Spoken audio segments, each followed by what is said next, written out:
Hello everyone, myself Prachi and welcome back to my channel. I hope आप सब लोग अच्छे होंगे, अपनी स्टडीज़ को बहुत ज़ोरों शोरों से बहुत सीरियसली लेके बैठे होंगे, अपनी लाइफ को भी कहीं ना कहीं समवेयर इंजॉय कर रहे होंगे। And this video is for both executive as well as professional, single group, both group, सभी के सभी लोगों के लिए ये वीडियो सामान्य है, एप्लीकेबल है। लेकिन इस वीडियो का मेन टॉपिक क्या है, हमें हमारे ऊपर बहुत ज़्यादा इस टाइम पे ना डंडा बज रहा है कि ब्रो 45 डेज रह गए, 45 डेज रह गए, but the syllabus is huge, time is very less. तो हम अपने सिलेबस को किस तरीके से कवर करें, this is going to be in this video कि सिलेबस को कंप्लीट कैसे करें। लाइक इन बैलेंस 45 डेज में हमारा सिलेबस भी कंप्लीट हो जाए, हमारे रिविजन भी हो जाए, प्लस हमारा एक आधा कोई राइटिंग प्रैक्टिस के तौर पे टेस्ट भी हो जाए। Is it possible? The answer is yes, clear cut yes, it is possible। मैं भी उन्हीं लोगों में से आती हूँ जिसने कुछ चंद समय पहले ही सिलेबस को स्टार्ट किया है, टू बी वेरी क्लियर, क्योंकि ट्रेनिंग चल रही है और रिजल्ट के बाद से ही पढ़ाई स्टार्ट होती है, तो वो एक सिनेरियो यहाँ पर है। लेकिन हमें करना कैसे है सिलेबस कंप्लीट, हम पहले ये बारे में बात करेंगे कि कैसे।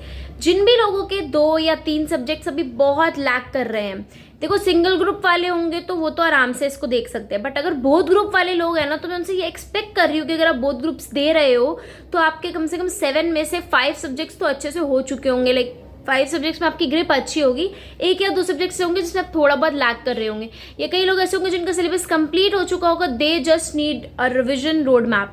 चाहे आपने रिविजन करनी है, चाहे आपने सिलेबस कंप्लीट करना है, strategy is going to be the same. अब स्ट्रैटेजी है क्या, हम जान लेते हैं। The strategy is 7 days strategy. 7 days in the sense I am assuming कि हमारे 3 सब्जेक्ट्स पेंडिंग हैं। क्या करना है, या हम मान लेते हैं 2 सब्जेक्ट्स पेंडिंग है, any thing which is appropriate for you. आप कुछ भी जैसे आपके लिए है ऐसे मान के चलो, जैसे मान लो कि 3 सब्जेक्ट्स ही पेंडिंग है। 7 डेज स्ट्रैटेजी में क्या करना है, लेट्स से मेरे पास कंपनी लॉ, JIGL और SBIL है जो मेरा नहीं हो रखा है, या फिर प्रोफेशनल्स के अंदर ESG, CSR और DD ही मान लेते हैं। करना क्या है, सिंपली हम एक सब्जेक्ट को 7 डेज की स्ट्रैटेजी पे फिट इन करेंगे। मैंने प्रोफेशनल ग्रुप 1 में ये स्ट्रैटेजी फॉलो की थी और ये 100% वर्क करी थी। इसमें क्या करना है कि मैं आज कंपनी लॉ उठा रही हूँ और आज से लेके नेक्स्ट 7 डेज तक मैं सिर्फ और सिर्फ कंपनी लॉ पढ़ूंगी, along with if I have any practical subject तो मैं उस प्रैक्टिकल सब्जेक्ट को भी उठा के साथ में करूंगी। This is the 7 days strategy. So मैं पहले 7 दिन में कंपनी लॉ करूंगी और ख़त्म कर दूंगी। मैं उन 7 डेज को भी प्लान आउट करूंगी कि आज मैं ये चैप्टर्स देखूंगी, फिर मैं ये चैप्टर्स देखूंगी, उसमें डिवाइड करके टोटल चाहे सिलेबस कंप्लीट हो चाहे रिविजन हो, मैं करके उसको डन कर दूंगी। देन हम बात कर लेते सेकेंड। फिर मैं मान रही हूँ मेरा SBIL पेंडिंग है, तो मैं नेक्स्ट जिस दिन कंपनी लॉ फिनिश हो उसके जस्ट नेक्स्ट डे से मैं अपना 7 डेज स्टार्ट करूँगी और SBIL को भी सेम स्ट्रैटेजी बना के SBIL को भी कंप्लीट करूँगी। सो इस तरीके से अगर आपके 2 या 3 सब्जेक्ट्स पेंडिंग है, तो 2 है तो 14, 3 है तो 21 days, max to max 10th मई तक आपका पूरा सिलेबस कवर हो जाएगा, इन हैंड आ जाएगा। सो ये बहुत बहुत बहुत ज़्यादा अच्छे से वर्क करती है। आप मानोगे जब मैंने ESG दिया था ग्रुप 1 के अंदर प्रोफेशनल्स में, मैंने ESG को सिर्फ एग्ज़ाम के 6 दिन पहले उठाया था और रिवाइज कर डाला था। उससे पहले मैंने जब मेरी ट्रेनिंग चल रही थी उस दौरान भी मैंने ये 7 डेज वाली अपनाई थी। लाइक जितना ऑफिस में टाइम मिल रहा है, जितना मुझे मतलब घर पे टाइम मिल रहा है, मैं उसमें 7 डेज के हिसाब से अपने सिलेबस को करा था।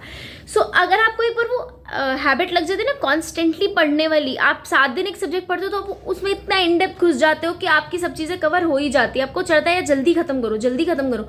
बट वहीं अगर हम एक सब्जेक्ट को लेके लाइक 4 सब्जेक्ट्स को एक दिन में लेके बैठेंगे तो वो अभी अप्रोप्रिएट टाइम नहीं है। अब अगर आपने रिविजन करनी है तो भी आप 7 डे, अगर लाइक सिलेबस पूरा कंप्लीट है तो 5 डेज की रिविजन स्ट्रैटेजी बना सकते हो। रिविजन के एक अलग वीडियो मैं लाऊंगी मे के पर्सपेक्टिव से, लेकिन ये अभी प्रॉपर है सिलेबस कंप्लीशन और सारी रिविजन वगैरह किसी भी चीज़ में आप फॉलो कर सकते हो। 7 days 5 days strategy according to you आप प्लान आउट करके इसको डन कर सकते हो। मैक्स टू मैक्स हमारा 10th मई तक सारा कुछ डन हो जाएगा। उसके बाद हमको क्या करना है, उसके बाद हमारी स्टार्ट होगी revision, like either first revision और सेकेंड रिविजन हमारी स्टार्ट होएगी। उसके अंदर हम 7 डेज की जगह सीधा शिफ्ट कर जाएंगे 3 डेज या 4 डेज की स्ट्रैटेजी पे, क्योंकि जब आप 7 दिन आप तो 7 दिन तो सिलेबस कंप्लीशन के लिए लगा रहे हो, या लेकिन अगर आप सिर्फ फर्स्ट टाइम रिविजन ही कर रहे हो तो उसमें 5 डेज सफिशेंट है, और अगर सेकेंड टाइम रिविजन कर रहे हो तो 3 दिन सफिशेंट है. सो इस तरीके से प्लान आउट करो. एक सब्जेक्ट को रोज रोज करने की बजाय 3 या 5 या 7 दिन की स्ट्रैटेजी में लेकर आओ और उसके अकॉर्डिंग उसको पढ़ो और रिवाइज करके डन कर दो. ठीक है. 10 में जब ये हो जाएगा तो उसके बाद लेट्स से हम अगर 3 डेज की स्ट्रैटेजी फॉलो करें तो मैक्सिमम आपका बाय 22 और 24 मई तक आपका सेकेंड ये रिविजन भी डन हो जाएगा. उसी रिविजन के दौरान आप लोग लेंगे एक full syllabus test. No chapter wise test, no unit wise test, only full syllabus test. और सारे ही सब्जेक्ट्स का एक बार पूरा का पूरा टेस्ट 3 आवर्स के अंदर बैठ के लिख के दोगे. अगर तो ओपन बुक सब्जेक्ट है तो स्पीड बहुत ज़्यादा ज़रूरी है और तभी पॉसिबल है जब आप 1-2 मॉक दे दोगे. अगर आप एग्जीक्यूटिव में हो तो भी टाइम को मैनेज कैसे करना है और आंसर्स किस तरीके से प्रेजेंट करने हैं वो चीज़ आपको हेल्प करेगी अगर आप मॉक टेस्ट दोगे तो. कोई भी अपने रेंज के अकॉर्डिंग लेकर कोई भी मॉक टेस्ट उठा लेना और उसको जस्ट लिख के एक बार चेक करवा लोगे तो ज़्यादा बेटर होगा, क्योंकि एक गाइडेंस मिलेगी. नंबरों पे फोकस मत करना उस टेस्ट में कितने नंबर मिल रहे हैं, लेकिन जस्ट अपनी मिस्टेक्स को देखना कि क्या मिस्टेक्स हुई और क्या उससे सीखना है. ये ओवरऑल स्ट्रैटेजी है. 3 days, 5 days, 7 days. Again sum up कर रही हूँ. 3 दिन तब करना है अगर आपकी प्रॉपर सिलेबस कंप्लीट है, रिविजन चल रही है. सो 3-3 दिन की स्ट्रैटेजी के अंदर अपने सब्जेक्ट्स को लाओ. अगर 3-3 दिन के हिसाब से रिविजन करोगे तो आई थिंक एग्जाम से पहले आपकी 3 बार रिविजन हो जाएगी. अगर आप 5 डेज के हिसाब से करते हो, अगर रिविजन ठीक ठीक चल रही है, एवरेज चल रही है, तो 5 दिन एक सब्जेक्ट को दो along with your practical subjects. ये नहीं है मैं पूरे 7 दिन कंपनी लॉ के बैठी हूँ तो मैं कोई प्रैक्टिकल नहीं उठाऊंगी. नहीं, प्रैक्टिकल सब्जेक्ट सुबह 2 घंटे और शाम को 2 घंटे अगर 2 सब्जेक्ट्स है तो चलेगा ही चलेगा. लाइक सुबह CAFM, रात को टैक्स. प्रैक्टिकल को नहीं छोड़ना है, लेकिन जो थ्योरी पार्ट है उसके लिए मैंने ये प्रॉपर बताया. सो ऐसे 5 डेज वाले लगा सकते हो अगर एवरेज प्रिपरेशन है. और अगर सिलेबस ही कंप्लीट नहीं हुआ, उठा लो सब्जेक्ट को, 7 दिन लो और कंप्लीट इट. जितना मैक्सिमम पोर्शन आप उस 7 दिन के अंदर कवर कर रहे हो कर लो. 7वें से 8वां दिन नहीं करना है. टाइम वेस्ट बिल्कुल नहीं करना. 7वें से 8वां दिन नहीं करना. उसमें जब आप सोचोगे ना मेरे पास और टाइम है ही नहीं 7 दिन के अलावा, वो सिलेबस आपका अपने आप कंप्लीट हो जाएगा. आई होप आप लोगों की काफ़ी चीज़ें क्लियर हो. दिस वीडियो रियली हेल्प्स कि किस तरीके से आपको रिविजन करनी है या किस तरीके से आपको इस टाइम पे सिलेबस को कंप्लीट करना है. 3 दिन 5 दिन की स्ट्रैटेजी उनके लिए जिनको रिविजन करनी है. बैलेंस मैंने बताया कि इट इज़ वेरी इंपॉर्टेंट कि आप लोग टेस्ट दो. जिनकी प्रिपरेशन बहुत अच्छी लग रही है, गुड लक टू यू. उसके लिए आप लोग कम से कम 2 बार सिटिंग दे के एक पेपर लिख के डन करो. कॉन्फिडेंस को गेन करो. जो 5 डेज की स्ट्रैटेजी फॉलो करने वाले वो भी एक या मैक्सिमम 2 मॉक टेस्ट देंगे जिसमें उनका हाथ थोड़ा कच्चा है. एंड लास्टली जो लोग सिलेबस ही कंप्लीट कर रहे हैं उनको भी अनिवार्य है कि उनको भी राइटिंग प्रैक्टिस के तौर पे एक फुल मॉक टेस्ट देना है.